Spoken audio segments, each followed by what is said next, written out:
Assalamualaikum warahmatullahi wabarakatuh. Kembali lagi bersama saya Ricky di channel Interview Tanda Tanya. Hari ini saya bersama Pak Haji Firdaus.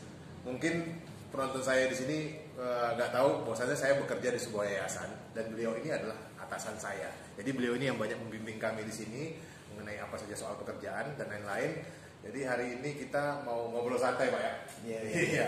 Kita mau sharing-sharing pengalaman dengan beliau, apa saja pengalaman beliau. Mungkin beliau juga akan mengajarkan beberapa, memberikan masukan beberapa apa pentingnya berorganisasi dan segala macam dengan pengalaman yang ada dengan beliau sekarang. Gitu loh. Mungkin apa kabar, Pak? Baik.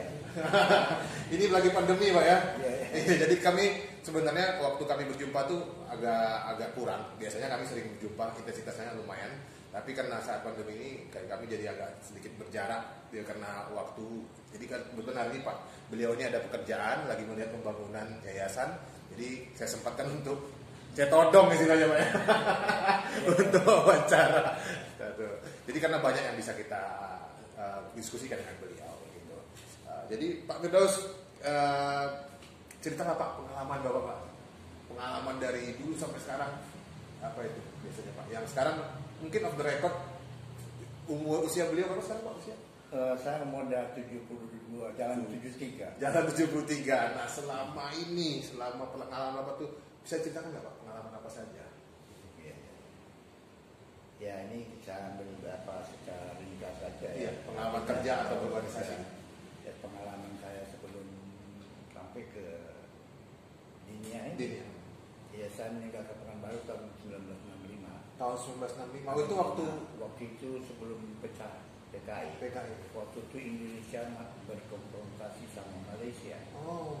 Nah, jadi saya sempat juga latihan waktu sebelum ke Medan, ikut latihan tentara pelajar.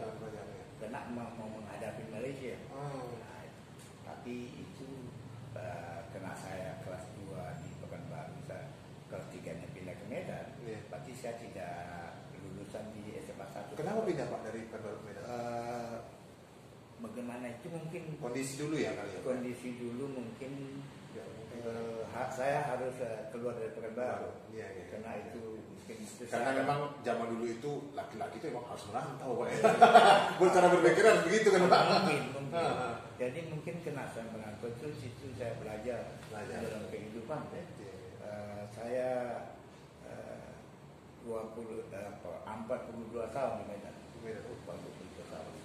Jadi tamat SMA di sana dan saya langsung bekerja di kebetulan di salah satu bank. Ya, ini menarik Pak, kerja di salah satu bank kata Pak Firdaus, gitu kan? Bisa sampai ke bank itu gitu. Ini ceritanya itu memang itulah garis atau rezeki, kan ada istilah itu. Pertemuan jodoh apa rezeki yang ditentukan oleh Allah ya. Di situ saya meyakini bahwa dengan modal katakan jasa SMA waktu itu, tapi saya ada bekal sedikit pengetahuan walaupun secara otodidak. Saya mengerti musik. Oh, hobi bermusik dulunya dan berarti. saya aktif di Pekanbaru ini bermain musik dan sempat saya main di Rumbai Country Club. Rumbai Country Club, punyanya Kaptek seperti ini. Yang sekarang kan Chevron. Kalau dulu Kaptek. Saya bergabung dengan grup di sana di Kaptek Rumbai Country Club dengan saudara Yakobus, yaitu lebih senior dari saya. Dia orang Indo, Yakobus sama Doniawi, Adri. Jadi itu orang Indo. Saya orang Melayu, orang Indonesia. Asli. Yang paling kecil orang itu gede-gede semuanya. Oh berarti itu masih kecil kali SMA Pak ya? Saya SMP udah. Oh udah SMP. Saya SMP kelas 2 kelas 3 saya udah main musik. Oh gitu. Iya itu. Jadi musik itulah yang akhirnya membawa beliau sampai ke dunia perbankan itu di mana? Iya. Jadi sampai di Medan. Kena kita sendiri, karena kita tidak macam di sini kumpul keluarga. Iya. Kita harus pandai bergaul. Iya. Kan? Bergaul. Jadi saya ikut grup-grup di sana memperkenalkan diri. Malahan ada satu saat pengalaman saya yang tidak terlupa. Tidak ada kawan. Macam mana saya mesti kenal ini sama grup musik itu. Jadi pas waktu ada ada acara pesta kawin kebetulan lewat, saya singgah aja ke tempat pesta kawin itu.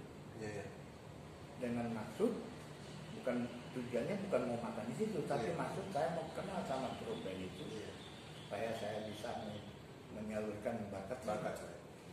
Jadi biasa kalau dalam pesta kan ada lagu permintaan. Nah, saya buat sendiri, diminta kepada saudara Firdaus untuk menyumbangkan suaranya permintaan dari orang dapur. Iya, gitu. Ya, kan? Biasa tuh Pak ya, orang pesta ya. Nah, jadi berarti ini permintaan dari keluarga. Saya antar sendiri ke pentas itu, kan orang kan nggak tahu. Iya. Waktu dipanggil itu kan bukan seketika itu. Iya, betul. Panggil, kita pun maju. Iya, tampil. Kita tampil, kita coba bawakan lagu yang zaman-zaman itu, itulah hitsnya. Jadi lagu pertama justru anak band itu bilang tambah satu lagi lah. Oh, tertarik juga. Tertarik, ya. Akhirnya setelah nyanyi itu saya tidak duduk lagi di tempat tamu-tamu itu. Udah ikut mereka Pak ya, nongkrongnya dengan anak band. Akhirnya saya ditawarin, oke lah kalau main-main ke tempat latihan kita. Disitulah mulai awal-awalnya. Jadi pada saat karena saya ada masuk grup itu, grup pertama saya masuk di Medan itu grup orkes Kinantan namanya. Orkes Kinantan. Kinantan itu sebenarnya yang pendirinya orang grup Minang. Oh. Dia lebih menonjolkan lagu Minang. Betul. Nah, tapi udah masuk generasi saya ke situ, itu udah berubah apanya. Oh, dulu eranya orang dulu kan memang full band Pak ya. Full band. Sekarang kan kondangan aja udah pakai keyboard aja kan. Pakai marakas, pakai semua full band ya. Pakai tangguh pereket. Jadi pada satu saat saya samping main sama grup Kinantan itu, saya sudah belum masuk di bank. Kebetulan Porbang apa itu Pak? Pekan olahraga Porbang. Oh, jadi seni. Oh, dulu zaman dulu tuh Bang tuh suka buat pekan-pekan olahraga seni gitu ya. Angkat Bang. Olahraga dan seni. Iya. Tampil. Kebetulan grup kita dibon oleh Bang Bumidaya. Itu. Kita belum Bang Bumidaya. Iya, belum Bang Bumidaya. Dipakai lah nama Bang Bumidaya kita. Mungkin yang nggak tahu Bumidaya itu sekarang Bang Mandiri. Ya, Pak ya. Ya. Sekarang Bang Mandiri kan. Sekarang Mandiri namanya. Jadi kita main, ada waktu itu BI punya band, BNI dia 3, BDNI, BDN sama Bang Swasta itu ada Bang Indako termasuk kita masih anak tampil. Akhirnya hari kedua diumumkan kita yang dapat juara. Gitu dah. Mewakili Bumidaya dulu ya. Mewakili Bumidaya. Belum jadi. Belum ya. Oh gitu. Belum. Jadi akhirnya sudah rapat itu kita dapat penghargaan pun kita disalam sama pimpinan Bumidaya waktu itu kan. Itu ada namanya ada almarhum sekarang Pak Basri, saya manggilnya Bang Basri. Dia bilang, "Dah, kau mau kerja kan?" Oh. Dia bilang, "Kerja apa Bang?" Saya bilang gitu. Lu aja kan? Iya. Aku mau tahu apa aku kalau kerja di bank nggak pernah kerja. Iya. Iyalah, tapi kau mau kerja kan? Tapi aku mau kerja kan? Jadi soalnya musik ke bank tuh beda ya, kan ya. Itu ya. Akhirnya udah nanti saya buatkan lamaran kalau apa nanti kau tinggal tekan. Almarhum itu yang buat lamaran, berarti enggak saya ngelamar, ya kan? Nah, berarti akhirnya dites dan macam-macam. Tanggal 1 April mulai kita dipanggil untuk sebagai calon pegawai. Itu masa apa namanya itu masih istilah Belanda waktu itu. Jadi setelah di Bank Bumidaya itu udah masuk berapa tahun Pak di Bank Bumidaya? Ya 1987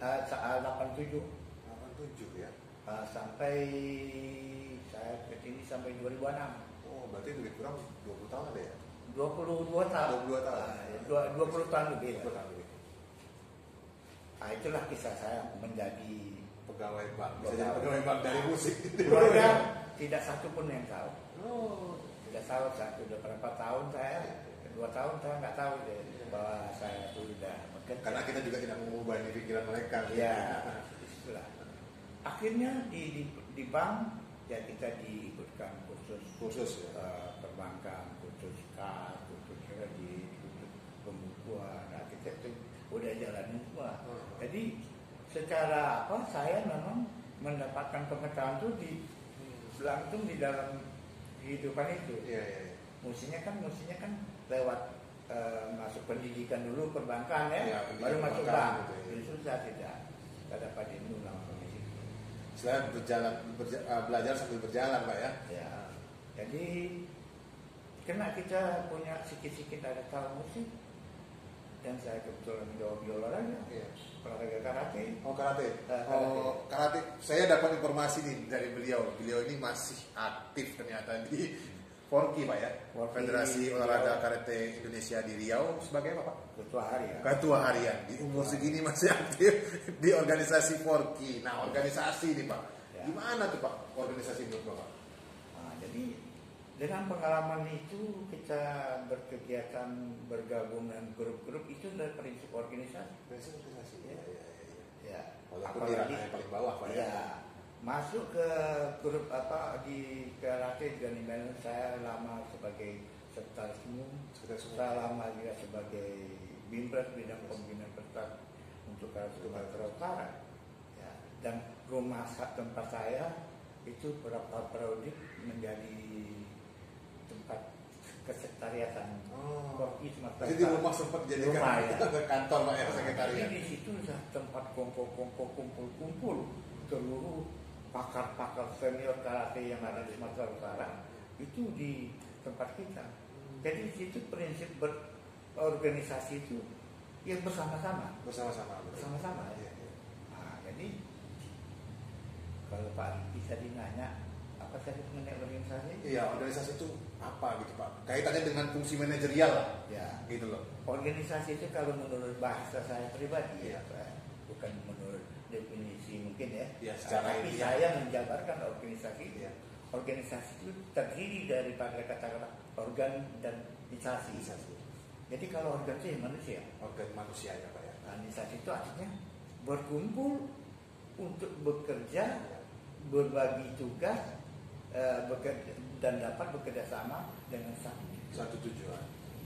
Jadi organisasi yang baik itu target tujuannya harus jelas.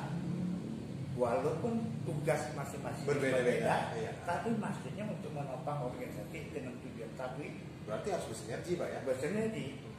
Ya di situ bisa kita belajar kita berkomunikasi yang Iya, baik. Di situ kita bisa belajar membuat redaksi yang baik. Iya, redaksi. Ya.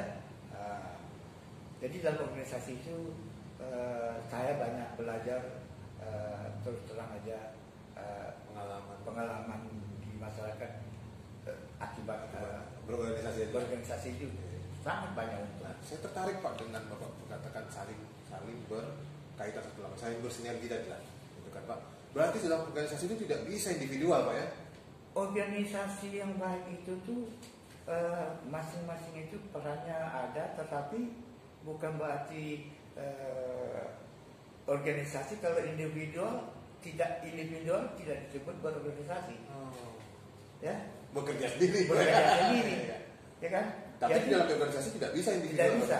Jadi yang harus kita mengerti kan, ya kalau mau organisasi kita itu organisasi apapun, Iya, iya. kita harus mengerti bahwa organisasi itu bukan kebutuhan satu orang, bukan kebutuhan hanya berapa orang, tapi kebutuhan sesuai dengan sistem organisasi itu sendiri. Berapa orang yang dilibatkan, berapa orang yang difungsikan, itu bisa bekerja dan berkoordinasi dengan baik. Jadi tidak boleh mengatakan saya di bidang ini, saya belok kiri, Pak Riki bidang ini jalan kanan, yang ini ke sana, yang datang ketua ke belakang jalannya. Itu tidak terorganisir lah istilahnya kan. Organisasi yang tidak terorganisasi itu tidak terorganisir itu berarti tidak tepat tujuannya, Ya. tidak tepat tidak bisa mendapatkan target yang akan dicapai. Takutnya nanti kan Pak, kalau tidak ada maksudnya tidak ada kerjasama tadi bersifat individualisme tadi, bisa-bisa nanti sibuk sendiri aja bekerja. Ya itu istilah pasar. Datang atasan berasa gerusuk. Ya, istilah kalau di Medan banyak kali istilah itu. Ya. Kalau yang orang yang sibuk istilah tidak biasa berorganisasi itu bawahnya STM. Apa tuh STM itu sibuk tak menentu. Berasa gerusuk. Ya, nggak jelas. tapi kalau di dalam organisasi itu prinsip POA. Oh iya. Planning, Ya. organisasi, Activating dan controlling. Ya. Setiap organisasi yang baik itu dia harus mempunyai program perencanaan yang matang. Planning, Pak, ya? Planning yang jelas. Perencanaan yang matang ini dibentuklah organisasi pelaksananya. Ya, tadi kan planning, Ya. organisasi satu.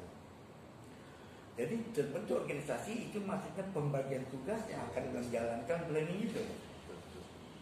Nah itu baru separuh lagi fungsi organisasi. Baru planning sama organizing aja Pak ya. Masuk actuating. Waktu ya. Actuating itu target. Kapan pelaksanaannya? Aktual. Ya, aktual. Kapan pelaksanaannya? Apa yang direncanakan itu? Ya. Itu harus jelas. Istilahnya kalau di apa nih? Ini jadwal.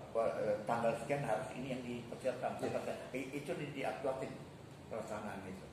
Ya apa yang direncanakan.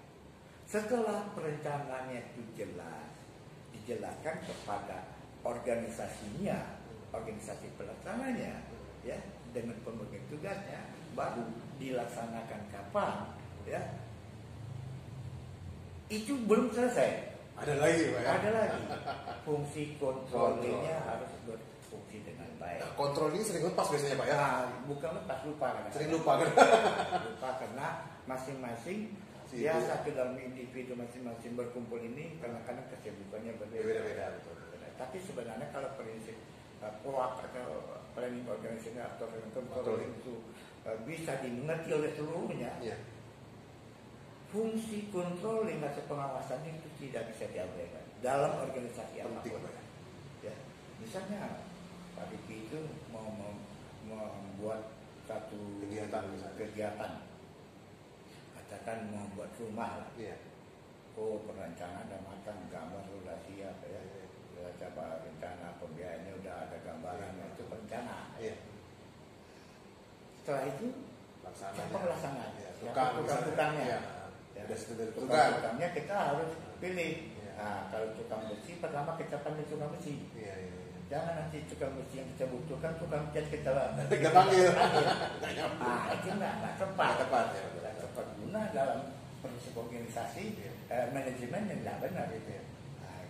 Jadi harus tepat si pelaksana itu memang bidang dia itu setidak-tidak dia mengetahui dia bisa kuasai. Ya, itulah prinsip manajemen itu. Jadi kalau controlling yang terakhir nggak dimanfaatkan, apa yang direncanakan oleh Pak Riki? Apa organisasi udah Pak Riki bentuk? Sudah turun rencana pelaksanaan apa? Berarti dibiarin gitu aja, tidak dikontrol, ada rugi, tidak diapa, mau kerja kok gitu, mau enggak, ya, nggak bisa begitu. Itu namanya kita ibaratnya kita kepala kita jalan lepas tapi ekor kita pegang, terkendali, tidak boleh belum lepas begitu aja. Jadi itu tidak manajemen yang baik. Organisasi manajemen apapun, rencana organisasi pelaksanaannya kapan? Kalau tidak ada kontrol, itu masing-masing asal ditanya, aduh belum lagi, lupa lagi, dikontrol. Itu kerjaan lu ya. Jadi untuk menghimpun memanage itu dibutuhkan sikap leadership, sikap pimpinan yang bisa dapat mengendalikan itu. Berarti POAC tadi itu biasanya lebih banyak diterapkan oleh pimpinan Pak ya, berada di tahap atau berada di posisi pimpinan biasanya yang punya peranan penting di situ ya Pak ya. Iya, Di pos peranan pengendalian. pengendalian. Ya. Nah, jadi Tapi secara keseluruhan sebenarnya semua harus tahu itu Pak. semuanya harus tahu, artinya begini ya. Jadi di dalam prinsip manajemen itu kita jangan salah menempatkan satu tenaga kerja Iya, iya. yang tidak tepat guna. Ya, benar. Itu akan membuat pusing. Jadi leadership apa nih? Iya. Leader Pimpinannya. pimpinannya. Nah, itulah ibarat. Saya contoh macam pimpinan. Iya. Saya butuh tukang cat. Dikasih sama saya tukang besi. Iya. Yang murah dulu catnya. Itu juga Iya, kerjaan betul. administrasi. Iya, betul.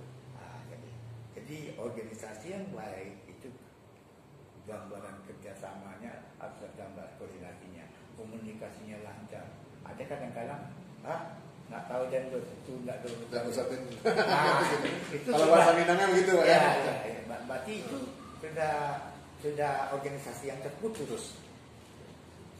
Komunikasi. Jadi juga. dalam organisasi tidak boleh kita dominasikan keegoan, Oh iya. egoan pribadi. Semaunya sendiri Sebab ya. saya tahu bidang ini saya nggak tahu, saya tanya sama Anda. Iya, betul. Itulah untuk butuhnya tuh kerjasama. Iya, Pak. Jadi jangan nganggap kita tahu ilmu A, ilmu B kita nganggap kita sok tahu. Tahu. Tahu deh. Bahaya. Bahaya itu. Jadi itulah kalau pengalaman hidup saya belajar organisasi dalam kehidupan itu, tapi bukan secara teori, saya praktek. Iya. Saya praktek. Karena banyak hal yang sebenarnya kita tidak harus dapatkan itu di bangku sekolah Pak ya. Di Iya. bangku kuliah, pengalaman juga. Nah, karena kita kan seringnya kita berinteraksi membuat kita sering banyak Ada lagi pengalaman saya yang tidak saya ceritakan tadi selain di samping saya di bank. Bang olahraga. Itu saya pensiun. Saya bukan pensiun pas waktu. Oh cepat Pak ya dari sana. Kan. Pensiun dini ya? Pensiun dini atau pensiun tertunda kami itu karena umurnya belum cukup. Iya. Tapi kenapa kok bisa ambil pensiun sebelum waktu? Nah, situlah Allah menunjukkan saya, kau minta pensiun karena ada orang menerima kerja di sana kan. Apa? Saya di situ saya datang ada nasabah Bank Bumidaya itu, Pak Ridho mau nggak kerja di sana sebagai ini, sebagai manajer, sebagai direktur? Ya saya masih di sini Pak, minta pensiun aja. Pensiun aja malah disuruh pensiun. Jadi untungnya begini kan, kalau Pak Ridho tua orang nggak ada yang pakai. Iya.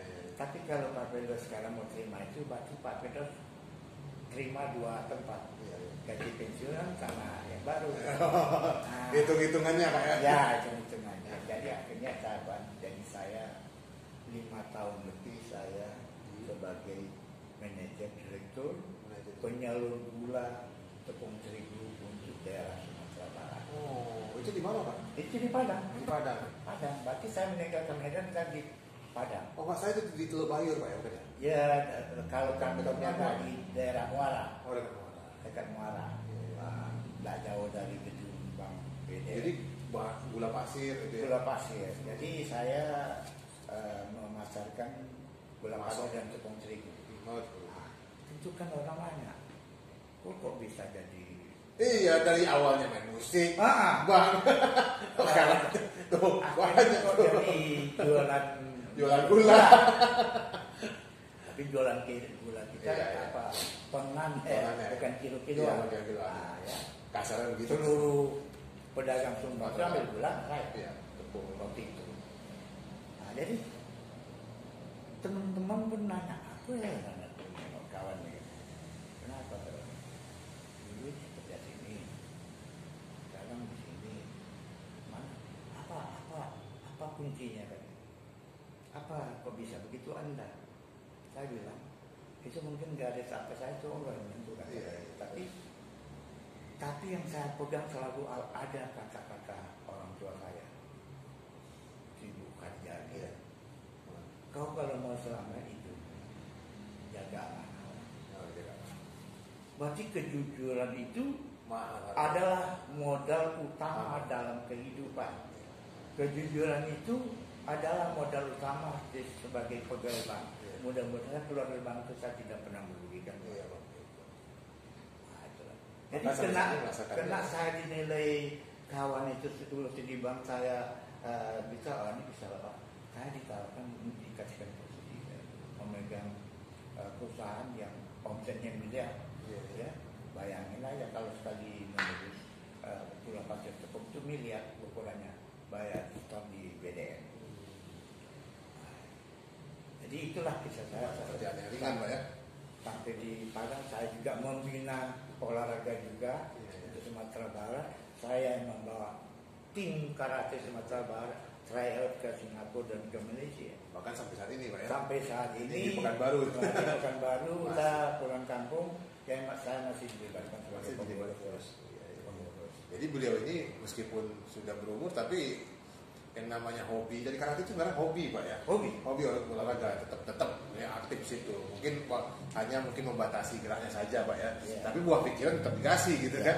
Nah, ini jadi apa sih orang kawan-kawan nanya, orang tua nanya, kau kok main karate itu untuk apa? Itu selalu. Jadi ada orang anggapan salah berolahraga bela diri itu berkelahi. Iya, betul. Memang pelajaran berkelahi. Tapi diajar kita supaya jangan sampai yang berkelahi. Itu ada esensinya, Pak. Ada sumpah karate itu sanggup menguasai diri. Di karate saya mendapat pengalaman yang tak terlupa. Disiplin yang sangat keras. Disiplin itu kan luas. Disiplin ini. Di situ membentuk sikap saya. Kalau orang yang belum kenal sama pribadi saya, dikiranya saya agak bahasanya agak keras gitu. Tegas gitu. Jadi keras, tegas jangan diartikan kasar. Ya, betul. Jadi kalau orang dekat sama saya, justru dia lebih apa? Lebih tahu. Jadi itu pengaruh daripada saya mengaji karate, pengaruh saya dari bermusik, saya berkomunikasi lebih gampang, bergaul lebih gampang, sangat membantu saya di situ. Jadi kita harapkan dalam organisasi peran kita semua sama, sama penting. Itu harus bisa terkenali oleh manajer. Tidak bisa ego sendiri, Pak ya. Tidak bisa. Jadi bilang, ini kan kena aku. Tak bisa gitu. Bisa begitu. Tak gitu. Memang ada bagian kerja saya yang mendukung itu, tapi bukan kena saya sendiri. Ya. Jadi akhirnya sekarang dengan modal semangat yang tidak mau kendor, mudah-mudahan saya diberi kesehatan selalu. Ya. Saya tetap ingin berbuat, ingin bekerja, ingin berkarya sesuai kemampuan saya. Ya, istilahnya saya dulu waktu anak-anak di sini mungkin generasi sekarang tidak pernah melihat pandu. Apa itu, Pak? Kepanduan. Sebelum ada pramuka dulu pandu. Saya anak-anak saya sudah menjadi pandu HW, Hizbul Watan. Itu motonya itu apa tuh? Ada tuh, Fastabikul Khairat. Itu artinya berlomba-lomba berbuat baik. Saya lama di Kepanduan HW waktu anak-anak. Jadi ya pramuka sekarang. Saya tahu memangkas, tahu menjahit, tahu memasak untuk panduan. Jadi sebenarnya dari kecil dari tempat. Sudah ya, dari lingkungan juga seperti itu. Sudah diarahkan orang tua kita ya. Iya. Karena orang tua banyak kerja di bidang pendidikan. Iya. Jadi kan sebenarnya ada pesan sebenarnya di sini dari Pak Firdaus itu untuk anak muda sekarang, Pak ya. Nah, itu karena kita banyak sekarang anak muda yang sepertinya antisosial. Betul, Pak ya, tidak tahu sama lingkungan, sibuk dengan dunianya sendiri gitu, Pak ya. Sementara orang tua kita dulu, mereka tuh dari awal, dari sangat kecil sekali ditempa betul-betul untuk bagaimana mereka bersosialisasi. Bahkan sampai harus meninggalkan kota sendiri, iya Pak ya, merantau. Itu pun tidak, ya makan dan bagaimana, Pak ya, bagaimana gitu loh. Kita harus banyak belajar dari orang tua kita zaman dahulu, gitu Pak. Tidak bisa kita hanya ya di sini saja, stuck aja gitu Pak ya. Ya, jadi satu lagi yang ingin saya sampaikan juga, beliau ini kan juga atasan saya di Yayasan Dinia Pekanbaru. Jadi beliau juga di bidang sarana dan prasarana Pak ya. Jadi sebenarnya kesibukannya itu sudah sangat padat sebenarnya sehari-hari. Tiap hari itu mereka beliau ini ya ke yayasan, mengurus organisasi di Forky juga ini itu. Itu bagaimana Pak menjaga kondisi tubuh itu? Jadi sebenarnya kerjaan apapun Iya. bisa kita lakukan kalau dengan rasa keikhlasan. Ikhlas, senang juga Pak ya. Iya, Ya. iya. Tidak. Jadi suatu kerjaan dikerjakan dengan senang hati, Iya. atau ikhlas, Iya. itu tidak terasa capek. Iya. Dan malam kita nggak sadar kita itu sebenarnya sudah Melebihi batas. Nah itulah. Jadi yang paling penting kita sarankan kepada generasi muda, ya, untuk tingkat anak-anak kita atau yang tingkat di bawah saya, ya, harus mempunyai semangat ingin berbuat yang positif, Iya. dan itu bukan di teori saja, Iya, iya. tapi kita walaupun kita berbuat kecil tapi nyata. Untuk apa mengkoleksi teori banyak tapi tidak nyata? Betul. Tahu Ya. teori tapi tidak ada penerapan, tidak Ya, ada manfaat gitu ya, ya. ya. Jadi pelajarilah, Ya. kuasailah teori, tapi praktekkanlah apa yang bisa saya praktekkan di dalam kehidupan itu. Sebab ilmu di sekolah dimanapun itu bukan untuk di otak sendiri, Iya, iya, iya. tapi untuk bermanfaat kepada manusia lain. Iya. Itu yang paling penting. Jadi kalau kita ingin menjadi manusia yang bermanfaat, kita lakukan sesuaikan potensi kita apa. Jadi beda-beda. Mungkin kalau dokter dia dibilang dia, ya, guru masing-masing dibilang itu. Jadi berperan tapi bukan untuk pribadi sendiri, Iya. tapi untuk orang banyak. Bermanfaat untuk orang banyak. Mudah-mudahan itu batin kita akan lebih tenang, lebih senang. Itulah yang saya bersyukur, alhamdulillah saya diberi kesehatan oleh Allah. Iya. Karena mungkin apa yang dikerjakan itu disenangi ya Pak ya. Iya, Yang kita mau senang. gitu Pak ya. Iya. Tapi kalau dalam hati merutu-merutu, Iya. itu Jadi penyakit. Jadi penyakit. Jadi jagalah hati ya. Iya kata Haji itu jaga hati itu. Jangan ternodai ya. Iya. Itu ya. Jadi dalam hidup ini mau senang, jalannya ada. Iya. Senang itu adalah kata-kata yang tidak bisa dilukiskan dengan Apapun juga. kebenaran. Senang itu adalah perasaan yang abstrak. Itu bisa dirasakan sendiri. Jadi jangan nangkap orang yang pakai mobil itu sudah senang, belum tentu. Perasaannya belum tentu senang itu. Mungkin kamu belum bayar, ya kan? Cicilan juga. Cicilan belum bayar ini. Nah, ya. Jadi kalau orang yang salah satu tanda-tanda orang senang, tanda-tandanya bukan yang orang dia tidurnya itu, rumahnya itu dia kalau diketok orang dia nggak takut. Iya. Tapi kalau diketok orang rumah pintu, Iya. dapat takut. Berarti dia nggak salah. Ada salah Pak. Ada salah dia.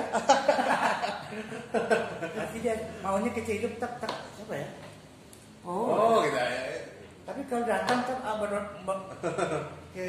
berondok-berondok itu berarti ada hal yang tersembunyi. Iya. Kita bikin orang nggak suka. Betul. Ada rasa takut berarti di Ada dia Pak rasa ya. takut. Jadi saya nggak bisa menafsirkan dengan kalau dipelajari Jadi bisa digambarkan Pak ya. teori agama, mungkin istilahnya macam-macam ya. Iya. Jadi itulah saya bilang sama Bapak di antara Pak Guru termasuk kepada Pak Rumem, pelajaran akidah akhlak, ya kan? Akhlak itu secara teori langsung Pak Umam menjawab itu harus ini yang namanya orang berilmu itu kan. Iya, betul. Nah, jadi kerjakanlah apa saja yang menurut kita senang mengerjakan dan bermanfaat untuk orang banyak. Oke. Jadi itu pesan dari Pak Firdaus untuk yang nonton nih.